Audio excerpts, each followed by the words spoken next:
Mga naghahanap dyan ng Honda Click version 3 na 125. Ito, dalawa meron dito. Pagsasabayin ko na mga boss. So, dito muna tayo sa may presyo, no? Kasi itong isa walang presyo. For pricing pa siya, pero pwede nyo na-applyan nyo kung sakaling mapili nyo to, no? Pero dito muna sa may presyo, check natin, no? Dati siyang 81,890.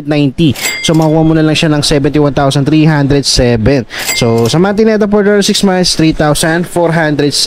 Yeah. Sa odo neto mga boss, check nyo na lang dito. At hindi ako allowed buksan to para makita natin yung odo neto, no? Kasi naka-digital panel siya. Sa appearance lang niya, check ko na lang, no? So, dito muna tayo sa isang to, itong may presyo. Napakinis pa yung fairings niya, mga boss. Pati yung sa may lens nung ilaw niya, buong buo pa, wala pang basag. Front fender goods pa. Sa gulong niya, medyo makapal pa naman. Dito lang sa may bandang head niya, no, medyo napalitan na yata to. Pero hindi ko sure kung napalitan to kasi ang alam ko kasi black to. Yan. So, doon naman sa seats niya, aftermarket na rin yung pinalit na cover, no, pero goods pa naman siya. Doon lang sa may bandang grab bar, may konting ayusin lang, no. Pero the rest, okay pa naman siya. Check nyo na lang dito, mga boss. Tapos dito naman sa isa, ito yung for pricing, pero sa appearance siya, mga boss, maganda pa naman yung fairings niya, no, napakakinis pa, pati sa lens ng ilaw niya, no. Tapos dito sa likod, stock pa yung cover ng seats niya, kaya lang may konting signature siya ng pusa dito. Pero magdidepende sa inyo, mga boss, no.